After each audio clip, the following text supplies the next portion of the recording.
आप देख रहे हैं विदर्भ समाचार, आवाज विदर्भ की। नमस्कार, विदर्भ समाचार में मैं नेहा आप सभी का स्वागत करती हूँ। बढ़ते हैं आज की कुछ खास खबरों की ओर। विद्या गायकवाड़ ने चंद्रपुर नगर निगम की आयुक्त का पदभार ग्रहण कर लिया है। नगर निगम के अपर आयुक्त चंदन पाटिल, उपायुक्त मंगेश खावले और उपायुक्त संदीप चिद्रावार ने पुष्पगुच्छ भेंट कर उनका स्वागत किया। चूंकि चंद्रपुर नगर निगम के आयुक्त विपिन पालीवाल स्वास्थ्य कारणों से अवकाश पर है, इसलिए नगर परिषद प्रशासन विभाग में जिला संयुक्त आयुक्त के पद पर कार्यरत विद्या गायकवाड़ को चंद्रपुर नगर निगम के आयुक्त का अतिरिक्त कार्यभार सौंपा गया है। नगर निगम के स्थायी समिति हॉल में आयोजित एक कार्यक्रम में उन्होंने कहा कि नगर निगम के सभी विभागों के अधिकारियों और कर्मचारियों का सहयोग अपेक्षित है। उन्होंने कहा कि उनका दृढ़ संकल्प है कि कार्य निर्धारित समय सीमा के भीतर पूरा हो और वे गतिशील प्रशासन की भावना से कार्य करेंगे। इस अवसर पर नगर निगम के सभी विभाग अध्यक्ष, अधिकारी और कर्मचारी उपस्थित थे। सांसद प्रतिभा धानोरकर ने भ्रष्टाचार से ग्रस्त और डी ग्रेड नगर निगम के रूप में जाने जाने वाले चंद्रपुर शहर नगर निगम की स्थिति सुधारने के लिए तत्काल उपाय करने की मांग की है। उन्होंने मुख्यमंत्री से जनहित में इस नगर निगम के आयुक्त पद पर एक कर्तव्यनिष्ठ भारतीय प्रशासनिक सेवा अधिकारी की नियुक्ति करने का आग्रह किया है। चंद्रपुर नगर निगम वर्तमान में अनुशासन और कार्यकुशलता के मामले में काफी पिछड़ा हुआ है। नागरिकों की मूलभूत सुविधाओं को लेकर बड़ी संख्या में शिकायतें हैं और कई विकास कार्य केवल कागजों पर ही दिखाई देते हैं। कार्यों की निविदा प्रक्रिया में अनियमितताओं, प्रशासनिक देरी और धांधली की शिकायतों से नागरिक में गहरी नाराजगी है। इस गंभीर स्थिति का संज्ञान लेते हुए सांसद प्रतिभा धानोरकर ने मुख्यमंत्री से सीधे हस्तक्षेप करने की मांग की है।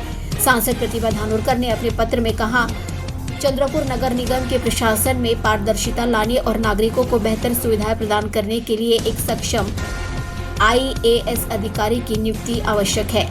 वर्तमान प्रशासन में अनुशासन की कमी और व्याप्त भ्रष्टाचार ने शहर के विकास में बाधा उत्पन्न की है। अब चंद्रपुर शहर के नागरिकों का ध्यान इस बात पर है कि मुख्यमंत्री देवेंद्र फडणवीस इस मांग पर क्या निर्णय लेते हैं।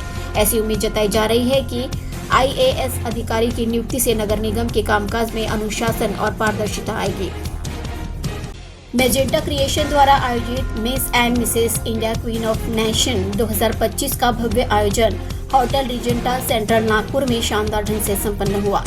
इस मंच पर देश भर से आई प्रतिभागियों ने अपनी प्रतिभा, आत्मविश्वास और व्यक्तित्व का बेहतरीन प्रदर्शन किया।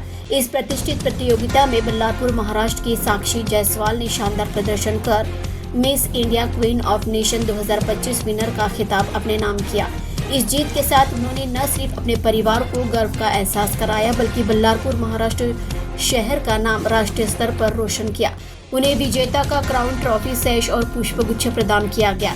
कार्यक्रम की शोभा बढ़ाने के लिए बॉलीवुड की जानी मानी अभिनेत्री अनुप्रिया गोयंका बतौर सेलिब्रिटी गेस्ट उपस्थित रही। अनुप्रिया गोयंका पद्मावती, टाइगर जिंदा है, वार, असुर और आश्रम जैसी फिल्मों व वेब सीरीज में अपनी दमदार अदाकारी के लिए जानी जाती है। आयोजकों ने कहा कि यह मंच केवल सौंदर्य प्रतियोगिता नहीं, बल्कि महिलाओं को अपनी प्रतिभा, सोच और उद्देश्य को समाज के सामने लाने का अवसर देता है। विजेताओं को आगे चलकर राष्ट्रीय और अंतर्राष्ट्रीय मंचों पर भारत का प्रतिनिधित्व करने का मौका भी मिलेगा। अपनी जीत पर साक्षी जायसवाल ने कहा, यह खिताब मेरे लिए गर्व और प्रेरणा का प्रतीक है। मैंने यह जीत बल्लारपुर और अपने देश की हर उस महिला को समर्पित की है जो अपने सपनों को साकार करना चाहती है। कांग्रेस विधायक दल के नेता विजय वडेट्टीवार ने महाराष्ट्र सरकार से तुरंत राज्य में भीगा अकाल घोषित करने और प्रभावित किसानों को प्रति हेक्टेयर 50,000 रुपए की मदद देने की मांग की है। विजय वडेट्टीवार ने मुख्यमंत्री देवेंद्र फडणवीस को पत्र लिखकर कहा कि अगस्त और सितंबर में हुई भारी बरसात से राज्य के 30 जिलों में लगभग 17.85 लाख हेक्टेयर कृषि भूमि पर खड़ी फसलें बर्बाद हो गई हैं। उन्होंने कहा कि किसानों को न तो कर्ज माफी मिली है और न ही उनकी फसलें बची है। वे गहरे संकट में हैं और उन्हें तुरंत राहत की आवश्यकता है। कांग्रेस नेता ने बताया कि सबसे अधिक नुकसान मराठवाड़ा और विदर्भ के किसानों को हुआ है। यहाँ सोयाबीन, मक्का और कपास की फसलें बर्बाद हो गई है। उन्होंने चेतावनी दी है कि अगर समय पर मदद नहीं मिली तो आने वाला रबी सीजन भी खतरे में पड़ सकता है।